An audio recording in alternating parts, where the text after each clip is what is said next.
Dans une ville brûlée par le soleil, près de la frontière du Nouveau-Mexique, un jeune ouvrier du bâtiment a déterré quelque chose sous la poussière.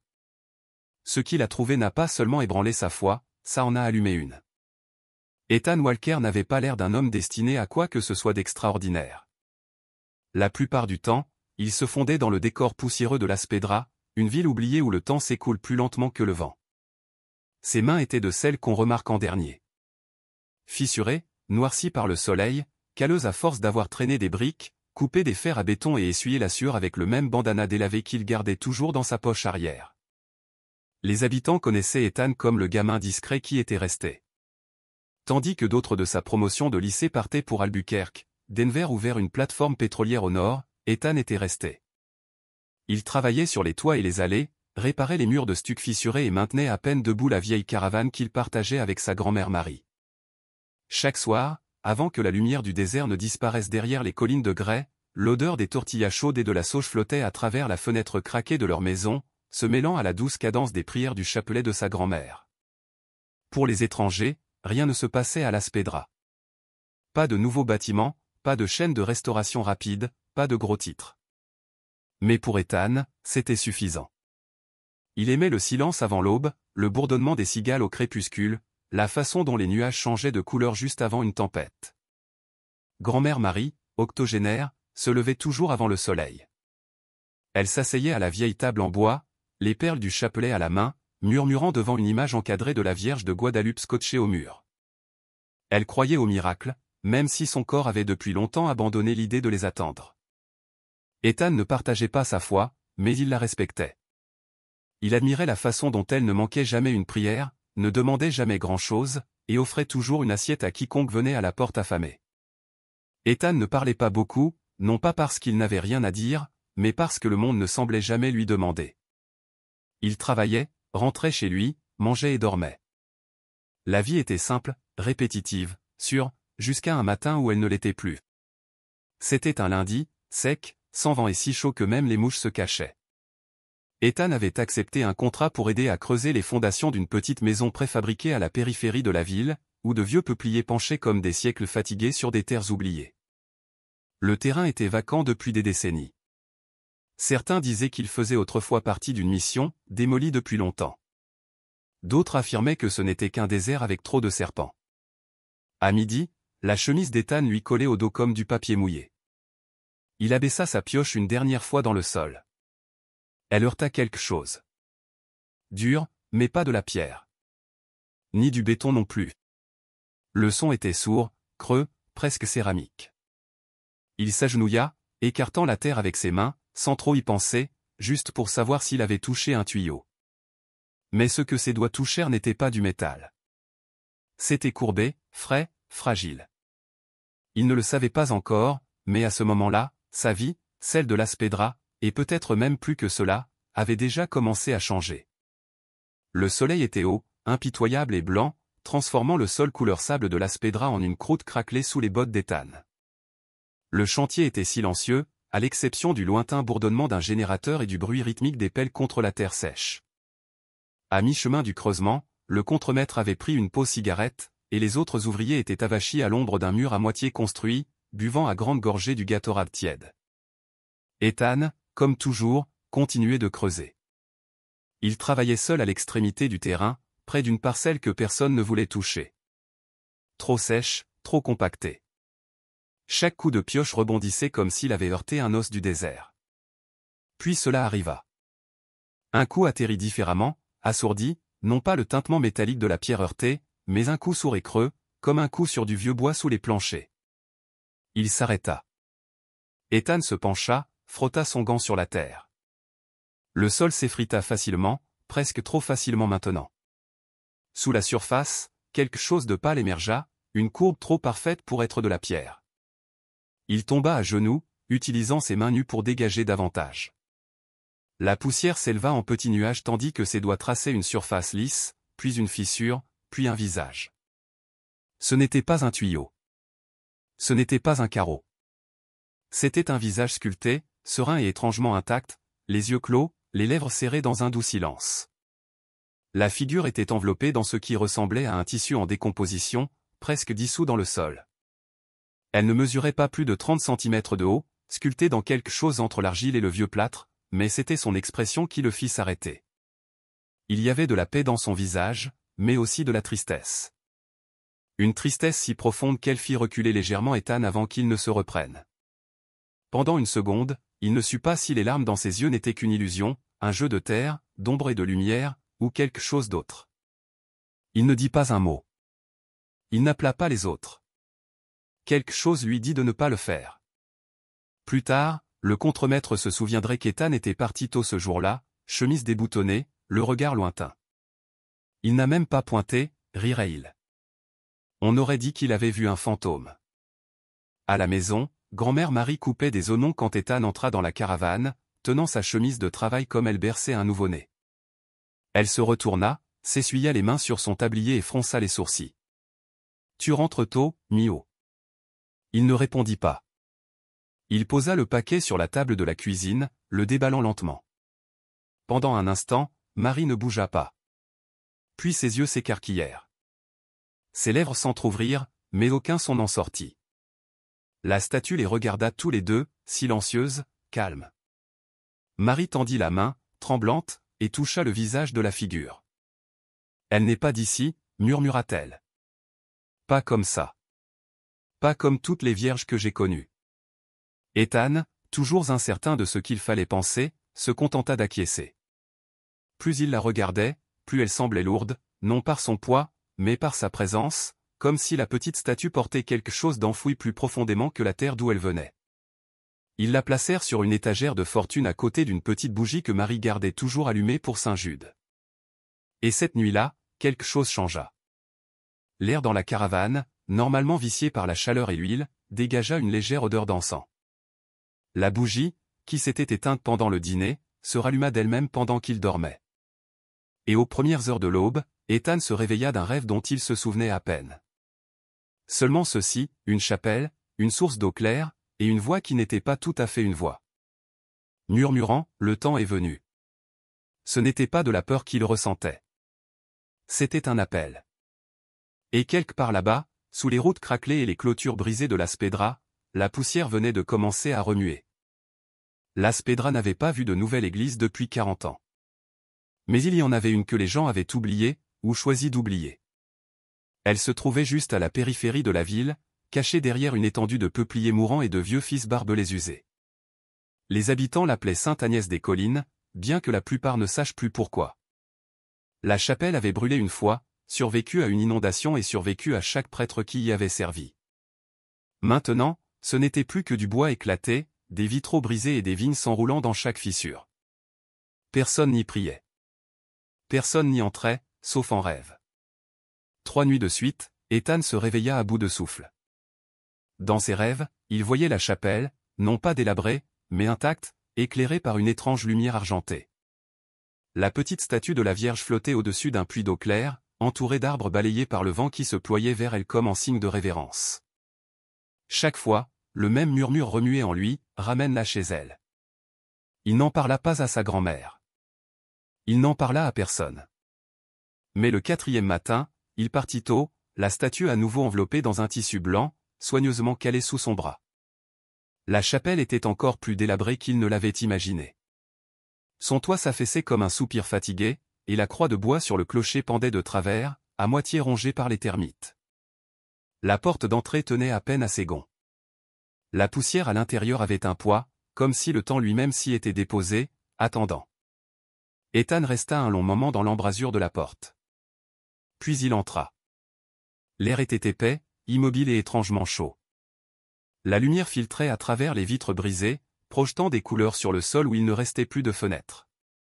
Au fond, sous l'autel qui s'était écroulé depuis longtemps, il vit une niche creuse dans le mur, noircie mais intacte, comme si quelque chose s'y était autrefois tenu, et que le mur lui-même se souvenait.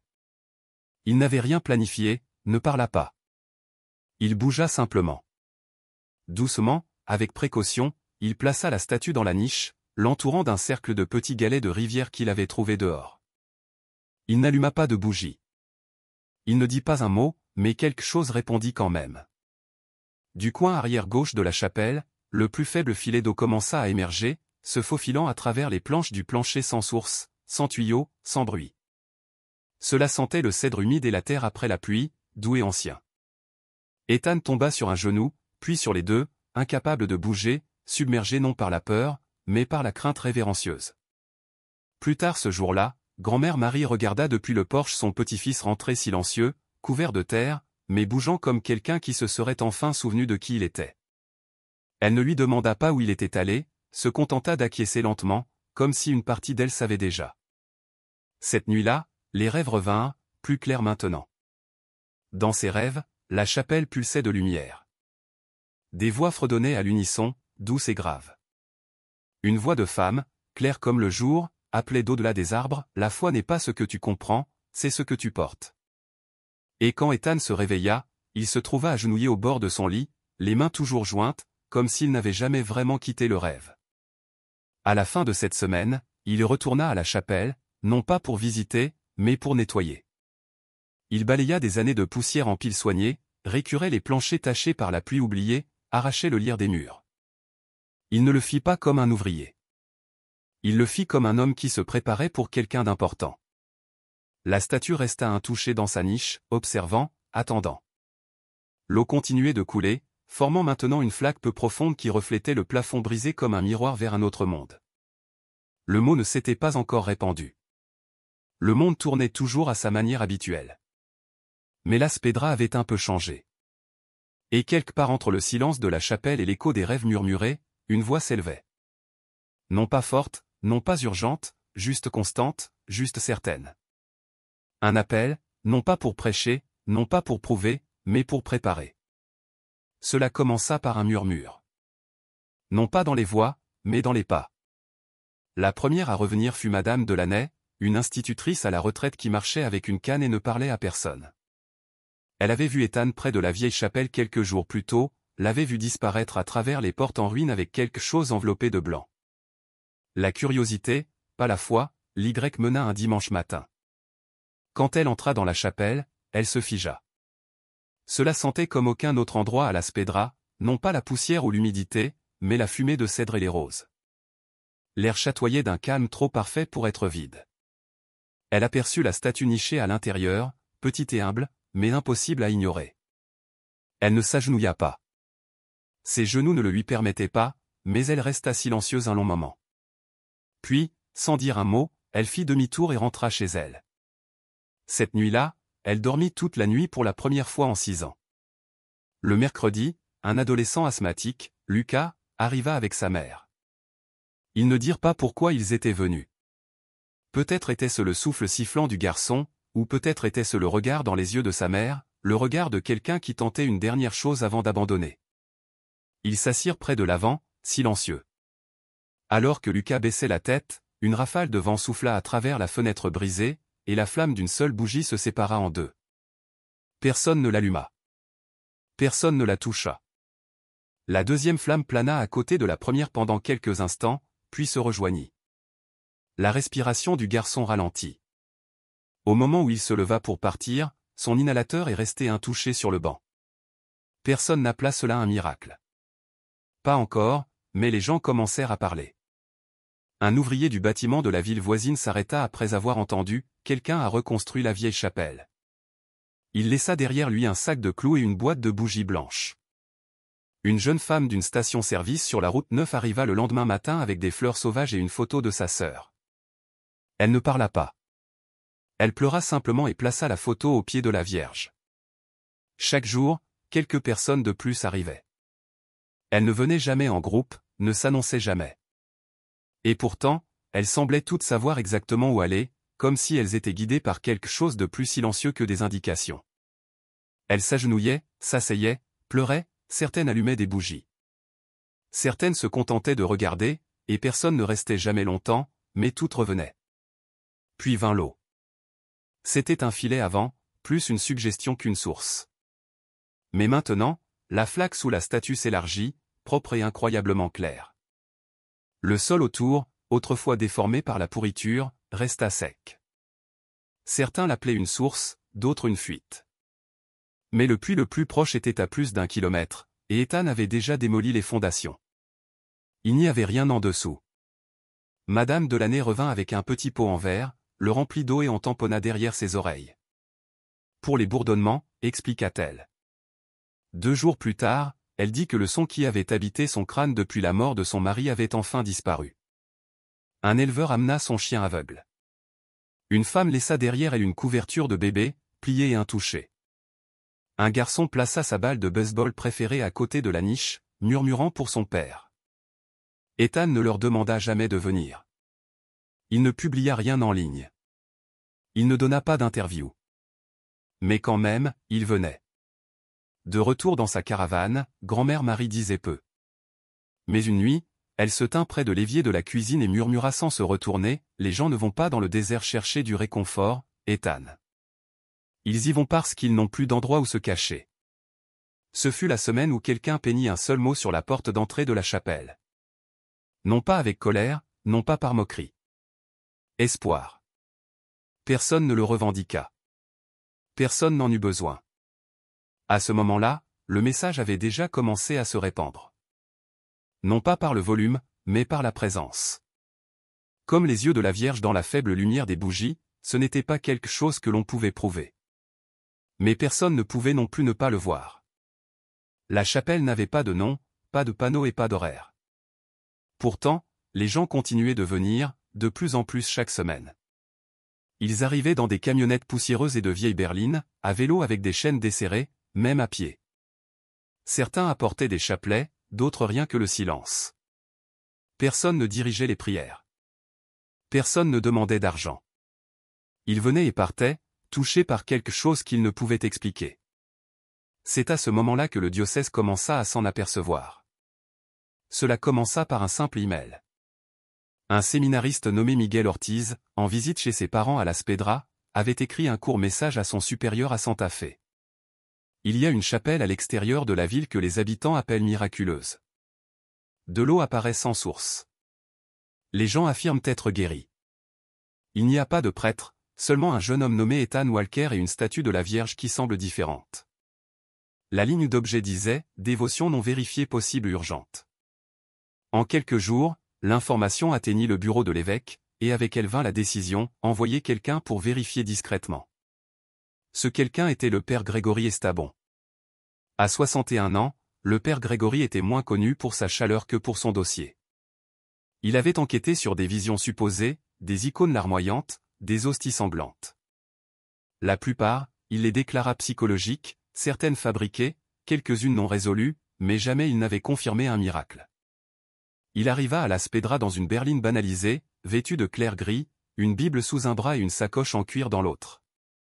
Son premier arrêt fut le presbytère de la paroisse Saint-Vincent, où il rencontra le père Alvarez. « Vous voudrez parler au garçon, dit Alvarez, bien qu'il ne soit plus un garçon. » Grégory haussa un sourcil. A-t-il revendiqué quelque chose de surnaturel? Non, répondit Alvarez. C'est ce qui rend la chose plus difficile. Cet après-midi-là, le père Grégory se rendit à la chapelle. Le parking était en terre battue, la porte tenue ouverte par une pierre. À l'intérieur, il trouva des dizaines de bougies brillant doucement. L'odeur de cire et de cèdre remplissait l'air.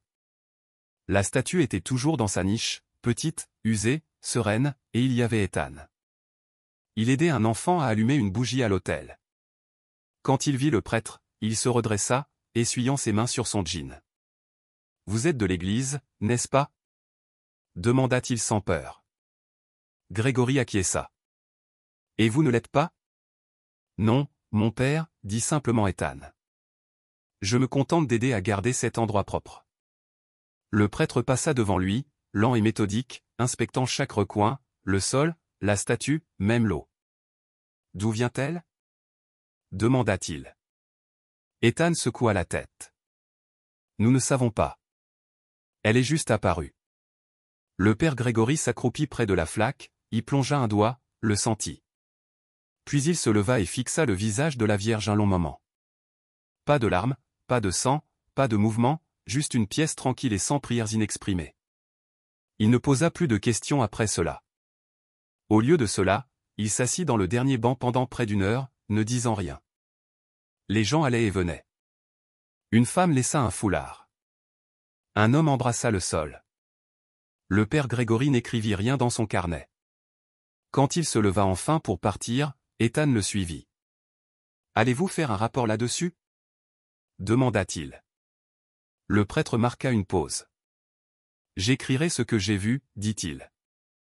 Mais tout ne peut pas être mesuré avec de l'encre. » Cette nuit-là, il retourna au presbytère et soumit son rapport. Une seule phrase, « Je ne peux ni confirmer ni nier un miracle, mais le silence de ce lieu parle plus fort que la doctrine. » L'évêque lut la phrase 2 fois et fronça les sourcils. Le silence n'était pas ce qu'il voulait. Pourtant, pour l'instant, l'Église choisit d'attendre. Mais à l'extérieur, le monde avait déjà commencé à chuchoter, et à la Spédra, l'air autour de la chapelle semblait plus lourd, non pas accablé mais plein d'attente. Dès la 3e semaine d'octobre, la chapelle n'appartenait plus au silence. Il y avait maintenant des caméras, des perches, des influenceurs curieux enregistrant des images pour des chaînes YouTube, Foi et Mystère. Des camions étaient garés le long de la clôture avec des antennes paraboliques et des logos peints sur les côtés, Faith Watch, The Skeptic S Lance, Midwest Miracle.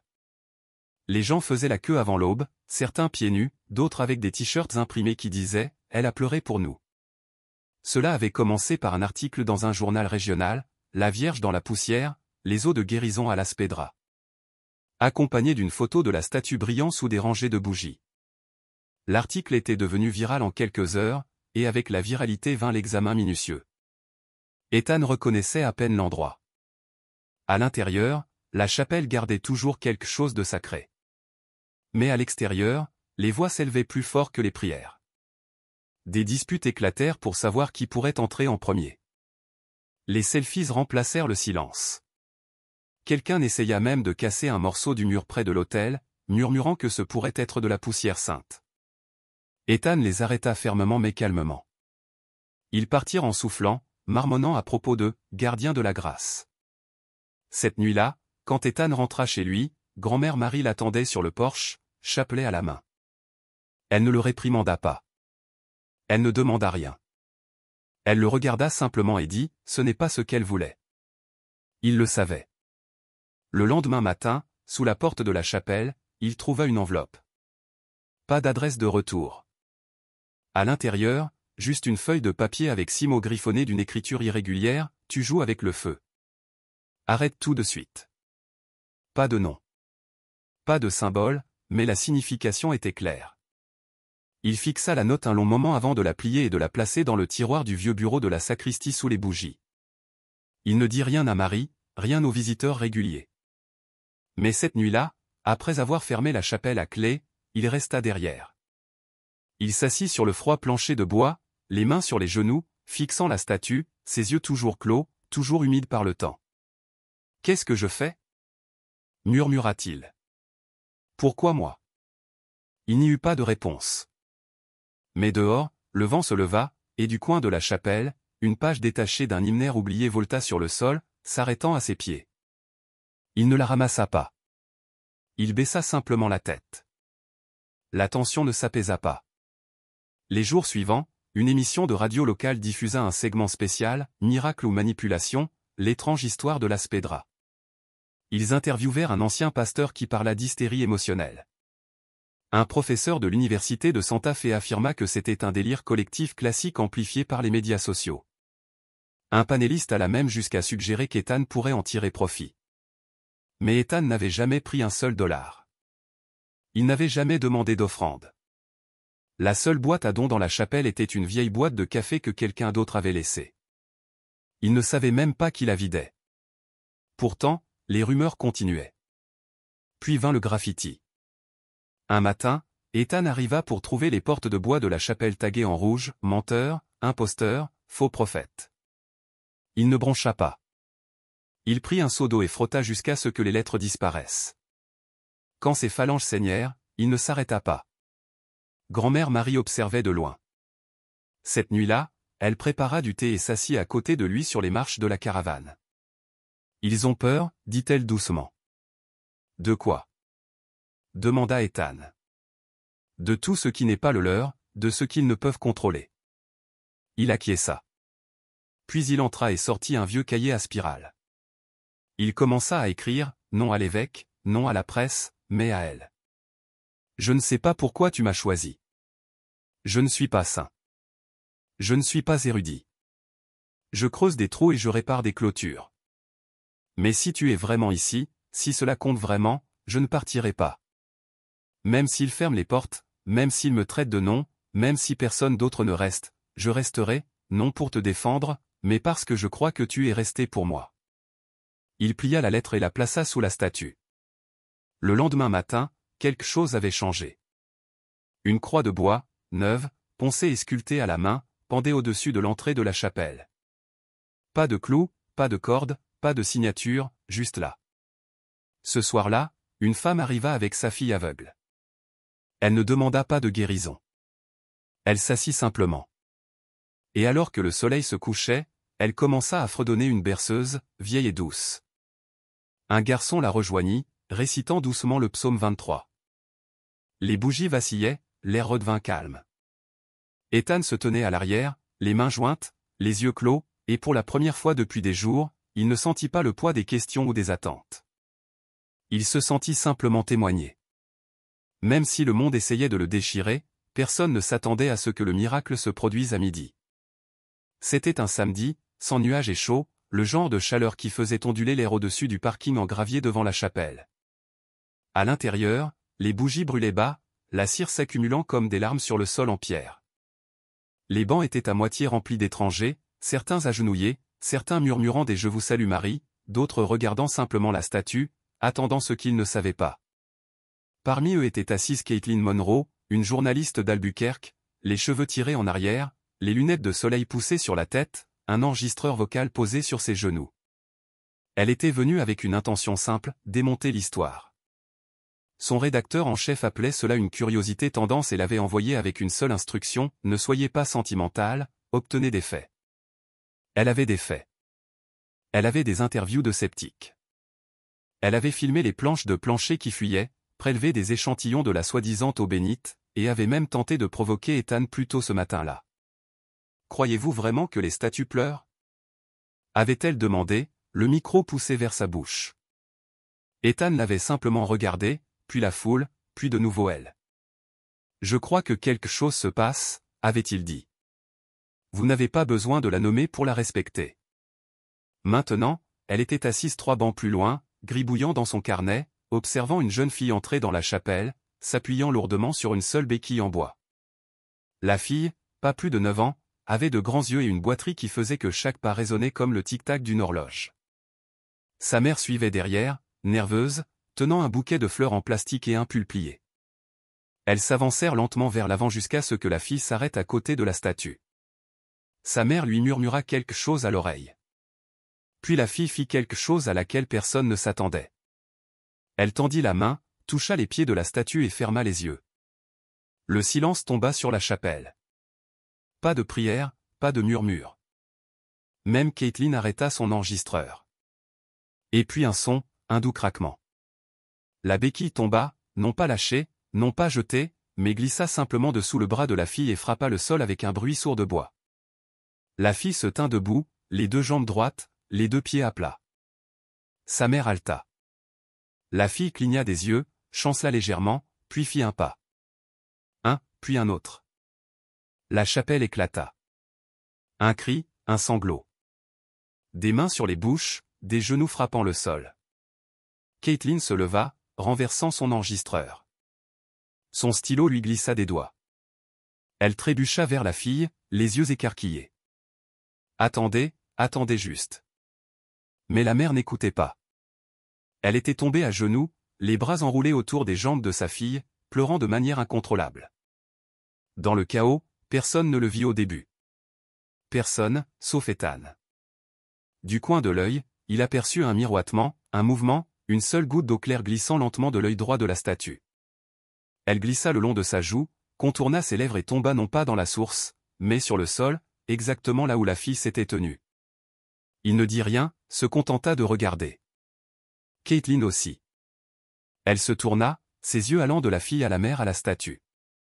L'enregistreur dans sa poche tournait toujours, mais pour la première fois de sa carrière, elle ne savait pas quoi dire. Elle quitta la chapelle et marcha droit dans la lumière du désert. 5 minutes plus tard, elle était en direct sur les médias sociaux. Ici Caitlin Monroe, dit-elle, le souffle court, le visage pâle. Je viens d'assister à quelque chose que je ne peux pas expliquer. Une enfant qui ne pouvait pas marcher s'est levée toute seule. Elle marqua une pause, la voix se brisant, je sais ce que j'ai vu et je sais ce que j'ai ressenti. Ceci, ce n'est pas une supercherie. La vidéo se répandit comme une traînée de poudre.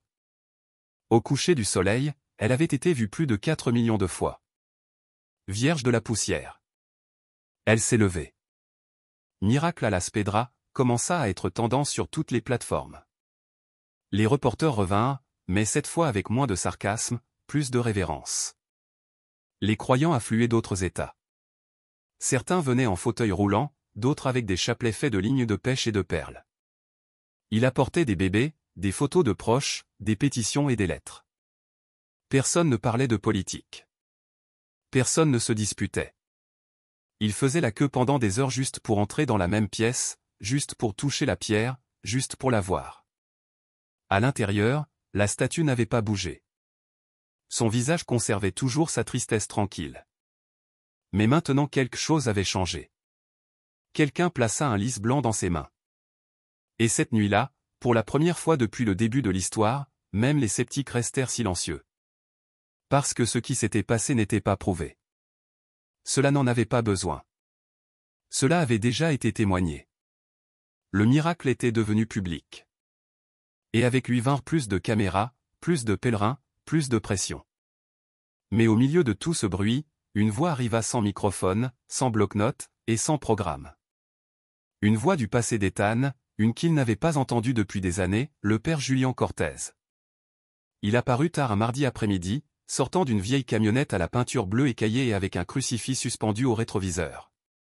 Son col était froissé, et sa démarche traînait un peu, une boiterie qu'il n'avait jamais eue auparavant. Mais ses yeux, vifs et stables, n'avaient pas changé. « Père Julian, dit Ethan, abasourdi.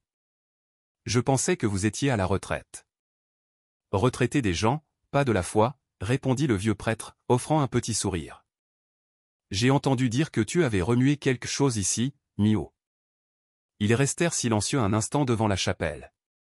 Julian regarda le modeste bâtiment, les gens allumant des bougies à l'intérieur, la file de voitures s'étendant le long du chemin de gravier. Ce n'était pas censé arriver, dit finalement Ethan. Julian jeta un coup d'œil de côté. C'est ça avec le Saint-Esprit. Il ne demande pas la permission. Ils entrèrent ensemble dans la chapelle. Julian marcha lentement dans l'allée centrale, ses yeux absorbant chaque détail, les bougies vacillantes, l'eau près des pieds de la statue, les fleurs, les écharpes tricotées à la main laissées par les pèlerins qui n'avaient rien d'autre à offrir. Il s'approcha de la niche de la Vierge et resta immobile un long moment. Puis il s'assit dans le dernier banc sans dire un mot. Ethan ne parla pas non plus. Il s'assit simplement à côté de lui, attendant. Ce n'est que lorsque la chapelle se vida pour la soirée que Julian brisa enfin le silence. « J'ai passé 50 ans à prêcher dans des églises, dit-il. Certaines d'entre elles étaient des palais de marbre, d'autres faites de parpaing et de tôle, mais aucune ne ressemblait à ça. » Il regarda autour de lui comme s'il cherchait les mots justes. « Je ne parle pas de la statue ni même de l'eau. Je parle de ce calme, de cette douleur dans l'air. C'est comme si cet endroit se souvenait de Dieu. Et tous ceux qui entrent, ils se souviennent aussi, même s'ils ne savent pas de quoi. » Ethan garda les yeux fixés sur le sol. Les gens ne cessent de demander si c'est réel. Julian sourit doucement.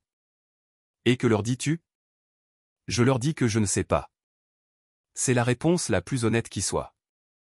Cette nuit-là, Julian demanda à rester dans la caravane avec Ethan et Marie. Pendant le dîner, avec du café, des tamales et du pain de maïs chaud, ils parlèrent comme en famille.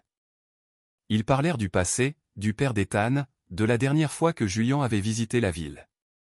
Ils ne parlèrent pas de miracle avant que la vaisselle ne soit lavée et que les étoiles ne remplissent le ciel du Nouveau-Mexique. Julian sortit seul, retournant à la chapelle à pas lents et délibéré. Il s'assit de nouveau dans le premier banc, dans la lueur des bougies votives, et pleura. Personne ne le vit sauf la Vierge. Le lendemain matin, Ethan le trouva déjà réveillé, déjà habillé. Et pendant le service matinal impromptu, pas de chorale, pas de procession, ce fut le père Julian qui s'avança vers l'autel. Il ne leva pas de calice. Il ne portait pas d'ornement. Mais quand il parla, la pièce tomba dans un silence révérencieux. En toutes mes années de foi, commença-t-il, j'ai vu de grandes cathédrales bâties avec de l'argent, et je les ai vues remplies de gens qui avaient oublié pourquoi ils étaient là. Mais ici, dans cette chapelle brisée, quelque chose respire. Non pas la statue, non pas l'eau, mais le silence entre tous vos doutes. Il marqua une pause, sa voix rauque. Je ne peux pas dire ce que c'est, mais je sais ce que ce n'est pas.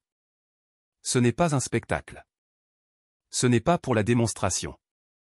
C'est un lieu où les gens se souviennent de ce que ça fait d'être vu par le ciel, ne serait-ce que pour un instant. Personne n'applaudit. Personne ne bougea. Certains pleurèrent. D'autres se contentèrent de fermer les yeux. Ethan se tenait à l'arrière près de la porte, les mains jointes, et pour la première fois depuis des jours, il ne sentit pas le poids des questions ou des attentes.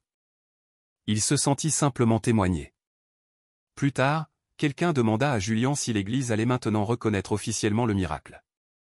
Le vieux prêtre sourit doucement et dit, « On ne certifie pas un lever de soleil. On se contente d'y rester jusqu'à ce que l'obscurité s'en aille. » Et sur ce, il marcha vers la lumière du matin, la porte se refermant en grinçant derrière lui. Les caméras restèrent dehors ce jour-là, mais à l'intérieur, dans le calme des bougies et de la prière, la foi continuait de s'élever, non confirmée, sans marquer complètement sans peur. Dès le premier dimanche de l'Avent, la chapelle n'était plus seulement un bâtiment. Elle était devenue une boussole, pointant discrètement des centaines de cœurs agités vers quelque chose qu'ils avaient oublié. Non pas à cause de proclamations officielles. Non pas parce que l'Église avait émis un communiqué ou que les scientifiques avaient confirmé l'eau, mais parce que les gens continuaient de venir, non pour des preuves, mais pour la paix. Ce matin-là, Ethan se leva avant l'aube. Le désert était encore sombre, coloré de bleu sourd et de doux violet. Un givre cassant s'accrochait au toit de la chapelle, et l'horizon scintillait d'étoiles qui allaient bientôt céder la place au matin. Il se lava le visage dans la cuve en étain sur le porche de la caravane, puis enfila sa chemise la plus propre, la même qu'il avait portée le jour où il l'avait découverte pour la première fois, sous terre. Dans ses mains, il tenait une seule pierre. Elle était rugueuse, grise et marquée d'une légère fissure en forme de croix, la première pierre qu'il avait frappée avec sa pioche le jour où la statue avait été trouvée. Il l'avait gardée depuis, un rappel que parfois les miracles viennent habillés de poussière. La chapelle était déjà en effervescence. La fumée des feux de camp s'enroulait vers le ciel depuis des tentes improvisées. Un enfant gloussait près de la clôture.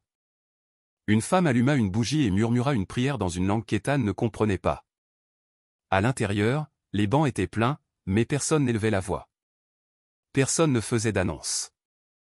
Il n'y avait pas de musique d'orgue, pas de chorale, pas de sermon poli, juste de la chaleur, du calme, une pièce respirant à l'unisson. Ethan s'avança lentement vers l'avant. Il s'approcha de la niche, de la statue et du monticule croissant d'offrandes humbles, de photographies, de fleurs séchées, de lettres manuscrites pliées comme des prières. Il s'agenouilla, embrassa la pierre et la plaça au centre de l'autel. Quand il se leva, il se tourna vers la foule. Des mères avec des nourrissons en pleurs, des fermiers en bottes de travail, de vieux hommes tenant leurs chapeaux sur leur cœur. Sa voix était basse, inexpérimentée, mais inébranlable. « Je ne suis pas prêtre, dit-il. Je ne suis pas ici pour enseigner ou expliquer. J'ai trouvé cette statue enfouie dans la terre, et depuis ce jour, rien n'a été pareil. Je n'ai pas eu de vision. Je n'ai pas entendu de voix. Mais j'ai vu un endroit devenir un refuge pour le deuil, pour la guérison, pour le silence. » Il marqua une pause, les yeux humides, mais sans peur. « Si vous êtes venu chercher des réponses, je n'en ai pas. Mais si vous êtes venu chercher un endroit où votre cœur pourrait se reposer, vous êtes chez vous. » Il recula. Une petite fille, peut-être 6 ans, s'approcha de l'autel. Elle portait une petite bougie décorée d'autocollants et de colle pailleté. Elle leva les yeux vers Ethan, puis vers la statue. « Puis-je la laisser ici ?» demanda-t-elle. Il acquiesça. Elle la plaça à côté de la pierre et l'alluma d'une main tremblante. Un par un, d'autres suivirent avec des fleurs, des chapelets, des notes pliées en minuscules carrés. Personne ne les dirigeait. Personne ne les chronométrait. Cela se produisait simplement. À midi, l'autel était devenu une montagne de choses ordinaires transformées en offrandes sacrées. Cette nuit-là, Ethan ne ferma pas la chapelle à clé. Il resta derrière, balayant, remplissant les bougies, réarrangeant les bancs pour ceux qui avaient besoin de s'allonger. Il ne dormit pas. Il s'assit dans le dernier banc et écouta les poutres de bois grincer doucement, le vent glisser à travers le verre craqué, la prière d'un soldat murmurer à travers les larmes, un enfant fredonnant une berceuse sur l'épaule de sa grand-mère, la foi non pas criée mais vécue. Alors que minuit approchait, il marcha une fois de plus vers la statue. La lumière des bougies dansait dans ses yeux, et dans ses mains, doucement enroulées sous les plis de ses robes sculptées, reposait une fleur blanche fraîche. Personne ne vit qui l'Y avait placée. Personne n'en eut besoin. Ethan ne parla pas. Il sourit simplement parce que quelque chose en lui murmurait la vérité. Ce lieu n'était pas à lui de défendre. Il n'était même pas à lui d'expliquer. Il était pour les perdus, pour les fatigués, pour le croyant, le sceptique, le souffrant silencieux. Il était pour quiconque arrivait avec rien d'autre que l'espoir entre les mains. Une chapelle née de la poussière. Une statue autrefois enterrée, un garçon devenu un pont, et maintenant un foyer pour chaque âme cherchant encore la lumière. Cette histoire ne parle pas seulement d'une statue ou d'un miracle. Elle parle d'écouter l'appel silencieux en toi. De choisir de protéger ce qui est sacré même lorsque le monde te doute dans ta propre vie. Cet espace sacré peut être ta famille, ta communauté, ou simplement les petits actes de gentillesse qui se propagent plus loin que tu ne l'imagineras jamais. Si cette histoire vous a touché, abonnez-vous à Touché par la grâce. Laissez un commentaire pour partager ce qui vous a ému, et partagez cette vidéo avec quelqu'un qui pourrait avoir besoin d'espoir. Il y a d'autres histoires comme celle-ci. Des histoires de grâce, de courage et de transformation silencieuse qui attendent d'être racontées.